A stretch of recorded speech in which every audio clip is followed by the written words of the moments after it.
ಭಗವಂತನ ಮರೆವು ಬದುಕಿನಲ್ಲಿ ಕ್ಷಣಕಾಲ ಬಂತು ಅಂತಂದ್ರೆ ಅದೇ ದೊಡ್ಡ ವಿಪತ್ತು. ಭಗವಂತನ ಸ್ಮರಣೆ ಬದುಕಿನಲ್ಲಿ ನಿರಂತರ ಇತ್ತು ಅಂತಂದ್ರೆ ಅದೇ ದೊಡ್ಡ ಸಂಪತ್ತು. ಉಣ್ಲಿಕ್ಕೆ ತಿನ್ಲಿಕ್ಕೆ ಎಲ್ಲ ಸಾಕಷ್ಟು ಇದೆ, ಮನೆಯಲ್ಲಿ ಬೇಕಾದಷ್ಟಿದೆ. ಡಾಕ್ಟರ್ ಅಂತಾರೆ ಅನ್ನ ತಿನ್ನಬೇಡಿ, ಉಪ್ಪು ಮುಟ್ಬೇಡಿ, ಸಕ್ಕರೆ ಹಾಕೋಬೇಡಿ. ಏನಿದ್ದೇನು ಉಪಯೋಗ? ಕೃಷ್ಣ ಕಾನ್ಶಿಯಸ್ನೆಸ್, ಅದೇ ಭಗವಂತನ ಸ್ಮರಣೆ, ಅದೇ ಬದುಕಿಗೆ ದೊಡ್ಡ ಸಂಪತ್ತು. ಪ್ರಭುಪಾದರು ಅದನ್ನು ಗುರುತಿಸಿ ಜಗತ್ತಿನೆಲ್ಲೆಡೆಯೂ ಅಂತಹ ಸಂಪತ್ತನ್ನು ಹಂಚ್ತಾ ಇದ್ದಾರೆ. ಯಾವ ಸಂಪತ್ತು ಇದ್ರೆ ಈ ಭೌತಿಕ ಸಂಪತ್ತಿಗೆ ಬೆಲೆ ಇದೆಯೋ ಆ ಸಂಪತ್ತನ್ನು ಹಂಚ್ತಾ ಇದ್ದಾರೆ. ಜನನೀ ಜನ್ಮಭೂಮಿಶ್ಚ ಸ್ವರ್ಗಾದಪಿ ಗರೀಯಸಿ.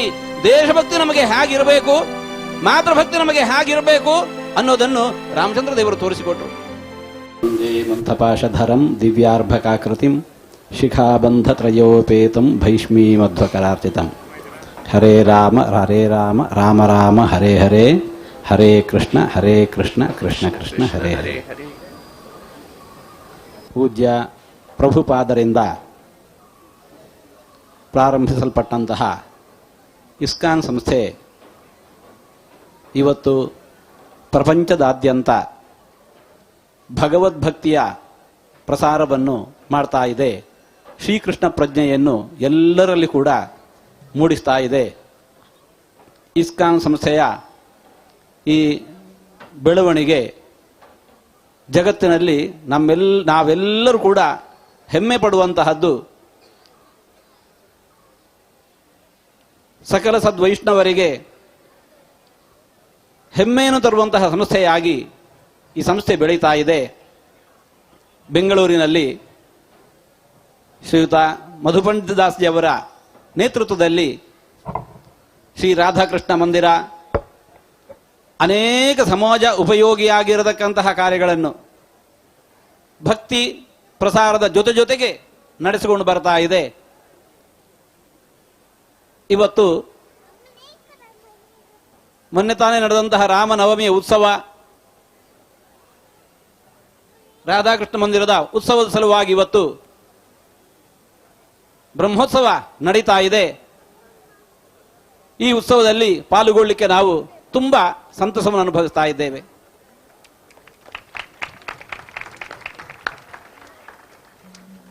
ಇವತ್ತು ರಾಮೋತ್ಸವ ನಡೀತಾ ಇದೆ.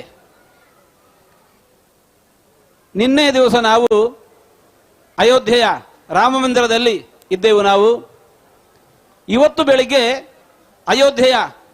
ಅಯೋಧ್ಯೆಯಿಂದ ನಾವು ಇವತ್ತು ಬೆಳಿಗ್ಗೆ ಹೊರಟು ಇವತ್ತು ಇಲ್ಲಿ ಬೆಂಗಳೂರಿಗೆ ಬಂದಿದ್ದೇವೆ. ಇಲ್ಲಿ ಬಂದರೆ ಮತ್ತೆ ಪುನಃ ರಾಮದೇವರದ್ದೇ ಉತ್ಸವ. ಕೃಷ್ಣನನ್ನು ನಾವು ರಾಮರೂಪದಲ್ಲಿ ನೋಡ್ತಾ ಇದ್ದೇವೆ. ರಾಮದೇವರ ಉತ್ಸವ ನಡೀತಾ ಇದೆ.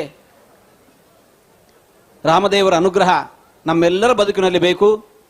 ಆಪದಾಂ ಅಪಹರ್ತಾರಂ ದಾತಾರಂ ಸರ್ವ ಸಂಪದಾಂ ಲೋಕಾಭಿರಾಮಂ ಶ್ರೀರಾಮಂ ಭೂಯೋ ಭೂಯೋ ನಮಾಮ್ಯಹಂ.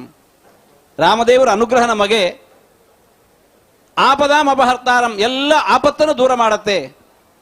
ದಾತಾರಂ ಸರ್ವ ಸಂಪದಾಂ, ಎಲ್ಲ ಬಗೆಯ ಸಾತ್ವಿಕ ಸಂಪತ್ತನ್ನು ಕೊಡತ್ತೆ. ಏನು ಆಪತ್ತು, ಏನು ಸಂಪತ್ತು? ಉಣ್ಲಿಕ್ಕಿಲ್ಲ, ತಿನ್ಲಿಕ್ಕಿಲ್ಲ, ಭಾರಿ ಆಪತ್ತು ಅಂತ ಅಂದ್ಕೊಂಡ್ಬಿಡ್ತೇವೆ. ಮೆರೆದಾಟಕ್ಕೆಲ್ಲ ಸಾಕಷ್ಟಿದೆ, ಸಂಪತ್ತು ಅಂತ ಅಂದ್ಕೊಂಡ್ಬಿಡ್ತೇವೆ. ನಮ್ಮ ಹಿರಿಯರು ಜ್ಞಾನಿಗಳು ಅಂದ್ರು ಅದು ಸಂಪತ್ತಲ್ಲ, ಇದು ವಿಪತ್ತು ಅಲ್ಲ. ವಿಪತ್ತು ಬೇರೆಯೇ ಇದೆ, ಸಂಪತ್ತು ಬೇರೆಯೇ ಇದೆ. ಯಾವುದದು? ವಿಪದ್ ವಿಸ್ಮರಣಂ ವಿಷ್ಣೋಹೋ. ಭಗವಂತನ ಮರೆವು ಬದುಕಿನಲ್ಲಿ ಕ್ಷಣಕಾಲ ಬಂತು ಅಂತಂದ್ರೆ ಅದೇ ದೊಡ್ಡ ವಿಪತ್ತು. ಭಗವಂತನ ಮರೆವು ಬದುಕಿನಲ್ಲಿ ಕ್ಷಣಕಾಲ ಬಂತು ಅಂತಂದ್ರೆ ಅದೇ ದೊಡ್ಡ ವಿಪತ್ತು. ಸಂಪತ್ತು ಯಾವುದು? ಈ ಭೋಗ ಭಾಗ್ಯಗಳಲ್ಲ.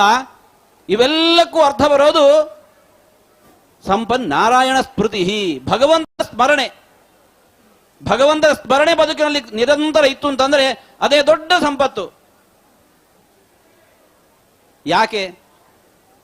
ಯಾಕೆಂತಂದ್ರೆ ಉಣ್ಲಿಕ್ಕೆ ತಿನ್ಲಿಕ್ಕೆ ಎಲ್ಲ ಸಾಕಷ್ಟು ಇದೆ, ಮನೆಯಲ್ಲಿ ಬೇಕಾದಷ್ಟಿದೆ.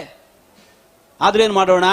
ಉಣ್ಣೋ ಯೋಗ್ಯತೆ ಇಲ್ಲ, ಭಾಗ್ಯ ಇಲ್ಲ. ಡಾಕ್ಟರ್ ಅಂತಾರೆ ಅನ್ನ ತಿನ್ನಬೇಡಿ, ಉಪ್ಪು ಮುಟ್ಬೇಡಿ, ಸಕ್ಕರೆ ಹಾಕೋಬೇಡಿ. ಏನಿದ್ದೇನು ಉಪಯೋಗ?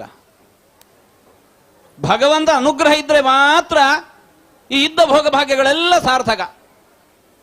ಇಲ್ಲ ಅಂತಂದ್ರೆ ನೋಡಿ ಖುಷಿ ಪಡ್ಬೇಕಷ್ಟೇ, ಅನುಭವಿಸ್ಲಿಕ್ಕಿಲ್ಲ.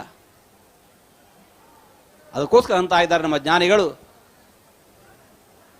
ಭಗವಂತನ ಮರೆಯುವ ಬದುಕಿನಲ್ಲಿ ಕ್ಷಣಕಾಲ ಬರಬಾರದು, ಅದೇ ದೊಡ್ಡ ವಿಪತ್ತು. ಪುರಾಣಗಳಲ್ಲಿ ಇತಿಹಾಸದಲ್ಲಿ ನಾವು ಸಾಕಷ್ಟು ಕಾಣ್ತಾ ಇದ್ದೇವೆ, ಭಗವಂತನ ಮರೆವಿನಿಂದಾಗಿ ಅಂತಹ ಇಂದ್ರನಿಗೂ ಕೂಡ ಏನು ಆಪತ್ತು ಬಂದು ನೋಡ್ತಾ ಇದ್ದೇವೆ. ಸಂಪನ್ ನಾರಾಯಣ ಸ್ಮೃತಿ, ಭಗವಂತನ ಸ್ಮರಣೆ ಇತ್ತು ಅಂತಂದ್ರೆ, ಭಗವಂತ ಅನುಗ್ರಹ ಇದೆ ಅಂತಂದ್ರೆ ನೆಮ್ಮದಿ ಬದುಕಂತ ಬಾಳ್ಲಿಕ್ಕೆ, ಸುಖ ಸಂತೋಷವನ್ನು ಕಾಣಲಿಕ್ಕೆ ಈ ಭೋಗ ಭಾಗ್ಯಗಳು ಬೇಕಾಗಿಲ್ಲ. ಹೊಟ್ಟೆ ತುಂಬ ಗಂಜಿ ಉಂಡು ಕೂಡ ಆರೋಗ್ಯದಿಂದಿರ್ತಾನೆ, ನೆಮ್ಮದಿಯಿಂದಿರ್ತಾನೆ. ಅದಕ್ಕೋಸ್ಕರ ಅಂತ ಇದ್ದಾರೆ, ಭಗವಂತನ ಸ್ಮರಣೆ ಸದಾ ಬೇಕು. ಇಸ್ಕಾನ್ ಸಂಸ್ಥೆ ಹೊರಟದ್ದೇ ಅದಕ್ಕೋಸ್ಕರ. ಕೃಷ್ಣ ಕಾನ್ಷಿಯಸ್ನೆಸ್, ಅದೇ ಭಗವಂತನ ಸ್ಮರಣೆ, ಅದೇ ಬದುಕಿಗೆ ದೊಡ್ಡ ಸಂಪತ್ತು. ಪ್ರಭುಪಾದರು ಅದನ್ನು ಗುರುತಿಸಿ ಜಗತ್ತಿನೆಲ್ಲೆಡೆ ಇವತ್ತು ಅಂತಹ ಸಂಪತ್ತನ್ನು ಹಂಚ್ತಾ ಇದ್ದಾರೆ, ಅಂತಹ ಸಂಪತ್ತನ್ನು ಹಂಚ್ತಾ ಇದ್ದಾರೆ. ಯಾವ ಸಂಪತ್ತು ಇದ್ರೆ ಈ ಭೌತಿಕ ಸಂಪತ್ತಿಗೆ ಬೆಲೆ ಇದೆಯೋ ಆ ಸಂಪತ್ತನ್ನು ಹಂಚ್ತಾ ಇದ್ದಾರೆ. ಇದು ಒಂದು ಮುಖದಿಂದ. ಇನ್ನೊಂದು ಮುಖದಿಂದ ನಾವು ನೋಡಿದಾದ್ರೆ, ಆಪದಾಂ ಅಪಹರ್ತಾರಂ ದಾತಾರಂ ಸರ್ವಸಂಪದಾಂ. ಒಂದೆಡೆ ಭಗವತ್ ಪ್ರಜ್ಞೆ ನಮಗೆ ಬೇಕು, ಇನ್ನೊಂದೆಡೆ ದೇಶಭಕ್ತಿ. ಒಂದೆಡೆ ಭಗವದ್ಭಕ್ತಿ, ಇನ್ನೊಂದೆಡೆ ದೇಶಭಕ್ತಿ. ದೇಶದಲ್ಲಿ ಎಲ್ಲ ಬಗೆಯ ಸಮೃದ್ಧಿ ಇದೆ, ಎಲ್ಲ ಬಗೆಯ ಸಮೃದ್ಧಿ ಇದೆ, ಆದರೆ ದೇಶಭಕ್ತಿಯೇ ಒಂದು ಇಲ್ಲ. ದೇಶಭಕ್ತಿಯೇ ಒಂದು ಇಲ್ಲ ಅಂತಂದದ್ದಾದರೆ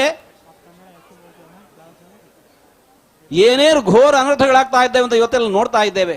ಒಂದಲ್ಲ ಎರಡಲ್ಲ, ಅದೆಷ್ಟು ರಾಜ್ಯಗಳಲ್ಲಿ ಇವತ್ತು ಹನುಮನ ಉತ್ಸವ ನಡೀತಾ ಇದೆ, ರಾಮನವಮಿ ಉತ್ಸವ ನಡೀತಾ ಇದೆ. ಈ ನೆಲದ ಸಂಸ್ಕೃತಿ ಉತ್ಸವ ನಡೀತಾ ಇದ್ರೆ ಅದಕ್ಕೆ ಎಂತ ಘೋರವಾಗಿರತಕ್ಕಂತಹ ಕಲ್ಲೆಸೆತೋ ಮತ್ತೊಂದು ದಾಂಧಲೆ ನೋಡ್ತಾ ಇದ್ದೇವೆ. ಯಾಕಿದು? ದೇಶದ ಮೇಲೆ ಅಭಿಮಾನ ಇಲ್ಲದೆ ಹೋದದ್ದಕ್ಕೆ, ಈ ಸಂಸ್ಕೃತಿಯ ಮೇಲೆ ಗೌರವ ಇಲ್ಲದೆ ಹೋದದ್ದಕ್ಕೆ, ದೇಶಭಕ್ತಿ ಇಲ್ಲದೆ ಹೋದದ್ದಕ್ಕೆ. ಅದು ಇಲ್ಲ ಅಂತ ಅಂದದ್ದಾದರೆ ಅದರಿಂದ ಆಗಬಹುದಾದ ಮುಂದಿನ ಅನರ್ಥ ಏನು ಅನ್ನೋದನ್ನು ನಾವು ಸುತ್ತಮುತ್ತಲಿನ ದೇಶಗಳನ್ನೊಮ್ಮೆ ಕಂಡು ಅನುಭವಿಸಬೇಕು. ಸುತ್ತಮುತ್ತಲಿನ ದೇಶಗಳಲ್ಲಿ ಇವತ್ತು ಏನು ನಡೀತಾ ಇದೆ, ಈ ದೇಶದಲ್ಲಿ ಅದು ಆಗಬಾರ್ದು ಅಂತ ಇದ್ದದ್ದಾದರೆ ಅದಕ್ಕೆ ರಾಮಚಂದ್ರ ಇವರ ಅನುಗ್ರಹ ಬೇಕು. ಏನು ಹೇಳಿದ್ರು? ಜನನೀ ಜನ್ಮಭೂಮಿಶ್ಚ ಸ್ವರ್ಗಾದಪಿ ಗರೀಯಸಿ. ಜನನೀ ಜನ್ಮಭೂಮಿಶ್ಚ ಸ್ವರ್ಗಾದಪಿ ಗರೀಯಸಿ. ದೇಶಭಕ್ತಿ ನಮಗೆ ಹೇಗಿರಬೇಕು, ಮಾತೃಭಕ್ತಿ ನಮಗೆ ಹೇಗಿರಬೇಕು ಅನ್ನೋದನ್ನು ರಾಮಚಂದ್ರ ದೇವರು ತೋರಿಸಿಕೊಟ್ರು. ಅಂತಹ ರಾಮಚಂದ್ರ ದೇವರ ಉತ್ಸವ ಇವತ್ತು ನಡೀತಾ ಇದೆ. ರಾಮದೇವರ ಅನುಗ್ರಹದಿಂದಾಗಿ ನಮ್ಮೆಲ್ಲರಿಗೂ ಕೂಡ ಒಂದೆಡೆ ಅಂತಹ ಭಗವದ್ಭಕ್ತಿ, ಇನ್ನೊಂದೆಡೆ ಇಂತಹ ದೇಶಭಕ್ತಿ ಅದು ದೊರೆಯಲಿ. ಆ ಮೂಲಕ ನಮ್ಮಲ್ಲಿ ಇರುವ ಎಲ್ಲ ಸಂಪತ್ತು ಸಾರ್ಥಕ ಆಗಬೇಕು ಅಂತಿದ್ರೆ ಇದು ಬೇಕೇ ಬೇಕು.